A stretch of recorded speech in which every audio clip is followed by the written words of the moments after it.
Hi everyone, in today's speed build I am bringing you a kind of log cabin, or my take on attempting to build a log cabin. There actually wasn't as many build options as far as getting the style that I was going for, but I tried my best to make it look at least somewhat cabin-like, so I hope it comes across for other people. In this speed build though, it's really different from what I've done before because I have never tried to create a skylight before, and you'll see me struggle here with trying to create that. It actually took me a while to figure out exactly how to get it the way I wanted it. I had to look up a tutorial. I think the one I watched was from Schnook, if I'm saying that correctly. She does a lot of like Sims building tutorials, so I went and looked at one of her videos and I was like, okay, and I stopped recording when I did it because I was getting so frustrated trying to figure out how to do the skylight roof. So yeah, I finally figured it out, and this is a big lot. I built this in Windenburg. It's on a, I believe, 40 by 30 size lot, so it's a big lot, but I didn't want to make a huge house, so I actually decided to play with the terrain a little bit more than I usually do.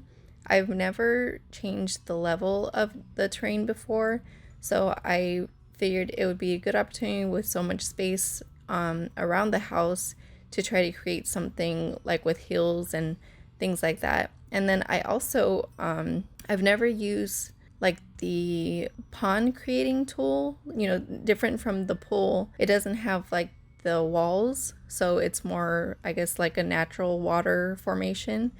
So I created like a personal pond for the Sims. But before I started on the pond, I did choose the windows and the doors, and then I also tried to figure out the staircase inside the home and on the porch. And you know, sometimes I do the outside of the house before I go into the interior, and then sometimes I do the interior first. So it really just depends. You know, since I was kind of learning as I was going, I would alternate between working on the interior and then working around the house. But I actually think I finished most of the landscaping and the items outside the home before I started on the inside of this home. So but yeah, you'll see me trying to figure out the landscaping and changing the different levels of the terrain to make a kind of hill formation around the house.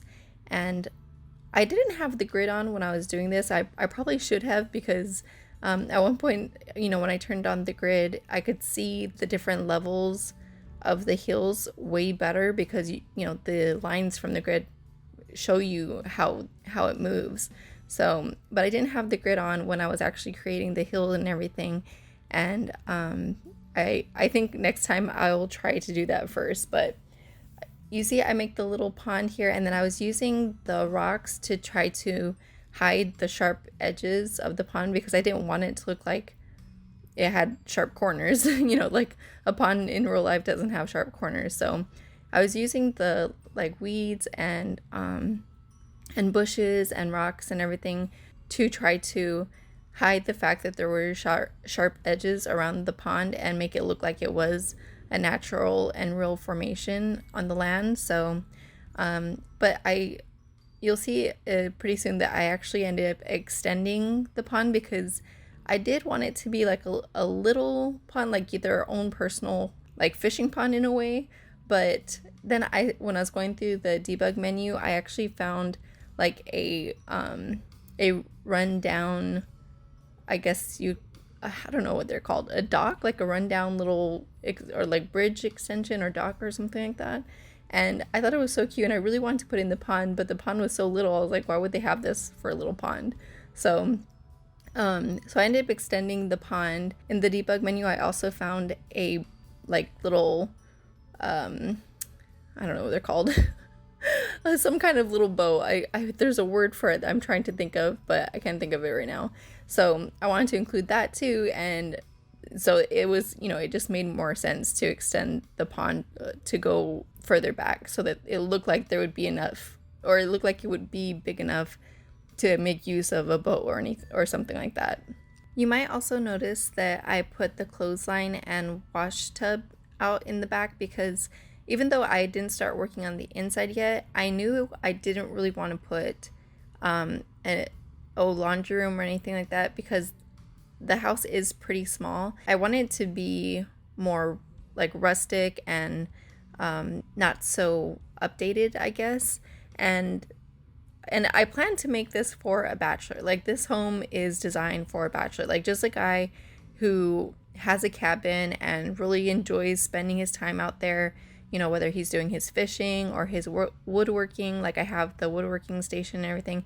And then I also made it as if he does some gardening, or not necessarily gardening, but like he has pots of flowers and plants up in his bedroom, but you'll see that like later on. And then, you know, so I kind of want him to be like a kind of outdoorsy type of guy. Like, that's why he has a cabin, and he really enjoys just living on his own and doing his own thing. I actually love the fact that I put his truck up on a hill, like having the driveway go up the hill.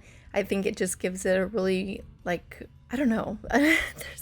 I swear words are just escaping me right now. I just feel like it gives it such a, I don't know, like a masculine kind of look, I guess. Like, it's not super, you know, paved or clean cut or anything like that. Like, it's more, I guess you could say it's just more rough looking. And that's also why I didn't want the landscaping to be super like organized or symmetrical or anything like that. I wanted to look natural. Like, it was just, you know, like after the home was built, he just kind of let the flowers and bushes do their own thing. He kept some trees on the land and everything, and rocks are just kind of thrown about in random places. And you know, I really like how it came together. I actually had a lot of fun doing the landscaping for this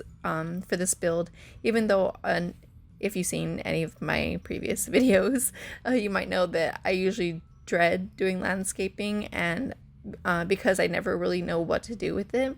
But I think because I was really stepping outside of my comfort zone for this one and learning as I was going, I actually had a lot of fun doing it. So I was really happy on the exterior of the home for this build. And aside from that, the kitchen, I love the kitchen in this build because I really, you know, like I said, I wanted to have more of a rustic look. And so, you know, I chose like cabinets and everything that had a lot of wood in them. I didn't give him any like top cabinets. It's just like shelves. I just imagined, because of his woodworking station, that he creates his own shelves. You know, he doesn't go and have somebody, you know, put shelves for him. Like, he just does it himself, and he doesn't care if all of his dishes and things are exposed because, you know, it's only his place. He doesn't have anybody to impress necessarily. And I even like that in the refrigerator you can see all the items in there, so it adds to the kind of cluttered look of the place. And I also kind of get like a slight industrial type feeling from his kitchen, and which I really love. I love the industrial look. I've never actually tried to create a home that's centered around that style. So, but I think I get a kind of touch of industrial look to this. And then if you'll notice too, the oven I chose has the wood underneath, like, oh, it's a wood burning oven. And then I also put, later on, I put that little wood holding house thing. I don't know what it's called. I never even look at the description of it, but it's like a little like house shaped thing that holds firewood in it. I put that outside because I figured like he gets the wood from there to do his woodwork or for his oven, or later on you'll see I put a fireplace. So I really love that. And then even the dining room, when I started to furnish the dining room, I really didn't want anything to be super matchy, but I do use stools with a red cushion for the bar stools. And I wanted a touch of red in the dining room too, but just not like outwardly, like just straight red everything. So I the chairs I put for the dining room are like all kind of mismatching. I only put 5 chairs instead of putting 6, and only 2 of the chairs out of the 5 match. And then the other ones are just kind of random ones, but also have like similar like red tones. And I think the wood is kind of similar, but at the same time there's so many different tones of wood throughout this build, but I feel like it works together because it's supposed to be like a log cabin, you know? And so having so many different types of wood, it just shows like the range of wood that he uses, like not only in his decor but in just his everyday life of him doing woodwork and things like that. So but yeah, I gave him a table that looks like he could have made it too, and I imagine maybe the chairs he made also, or like with experimenting, or maybe he just got them at different times, you know, like at yard sales or something like that, and he just went and bought a chair when he needed one. And so I really like that detail. I love using mismatched chairs for dining rooms. And but yeah, so I think my favorite part of this whole cabin is the kitchen and dining room area. There is only one bathroom in this house because, like I said, it is for a single guy. So I didn't make it super updated or anything like that because, again, I wanted to carry on with the rustic kind of feeling. But I also wanted to make it look like it was maybe a little bit older, like maybe the cabin was built, you know, by his father or something like that, and he just didn't care to update like the toilet or anything or the shower, and like maybe he inherited the cabin from his dad or something like that, from his parents. And I also gave him an office area, you'll see, next to the dining room, because I wanted him to have a space where he can kind of conduct his regular business, like maybe he does freelance, you know, furniture making or something, I don't know, but he like connects with people through emails and things like that. And I think it's so fun because in the office I put that bag of money.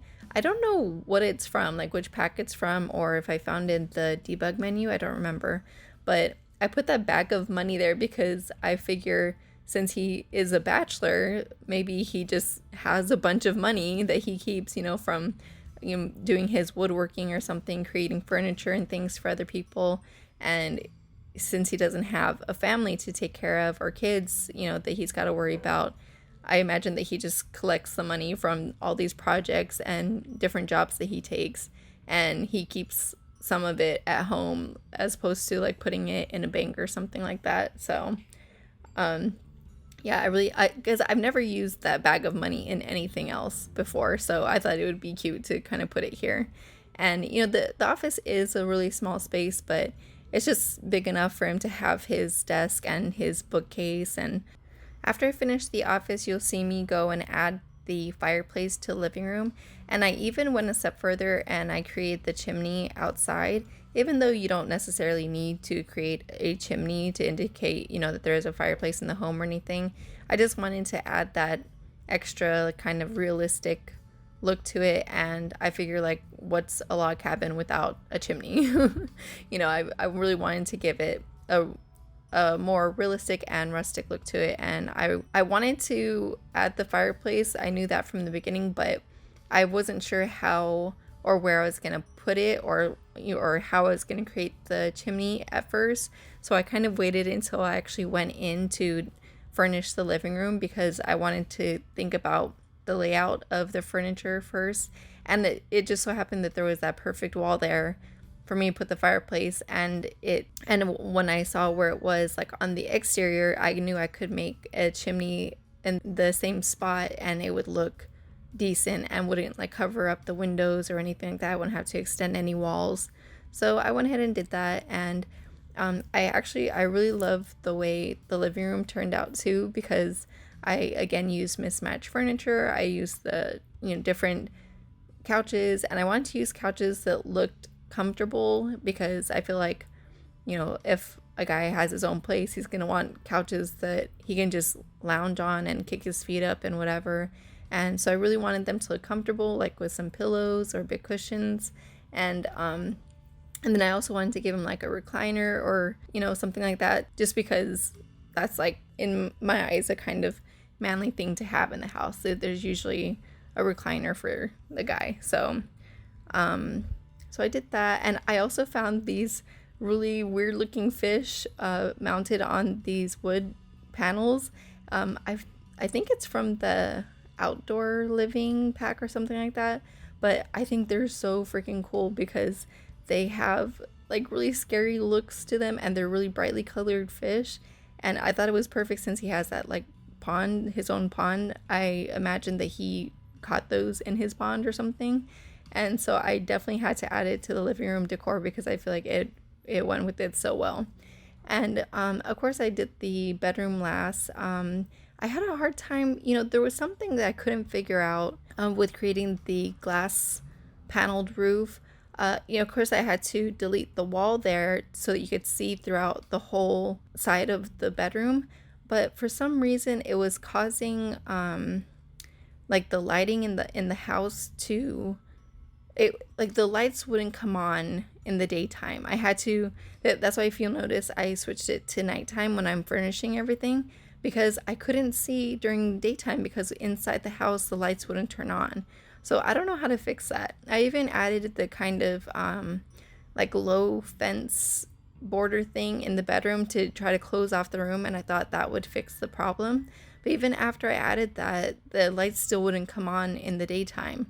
So unfortunately, I had to add all of the furniture and everything during nighttime so that I could see all the colors correctly and stuff. But I couldn't take any like screenshots or anything during the daytime because all the pictures would just be dark. So yeah, I don't know how to fix that. I'm sorry if you know how to fix it, and if you download the house, maybe you can adjust it. But and also, I know there are some other YouTubers that do speed builds that have like the reshade mod for their Sims to create a certain lighting throughout the game. But I use a Mac for all of my stuff, and there's no reshade mod for Mac users, I guess. Like it's not compatible with Mac. So unfortunately, I have to depend on the lighting in game only. I don't have any other way that I can change it that I know of. So I couldn't fix that, but after I finish the inside, I just go back out and I finish putting some last details and furniture and everything in the backyard and on the back porch.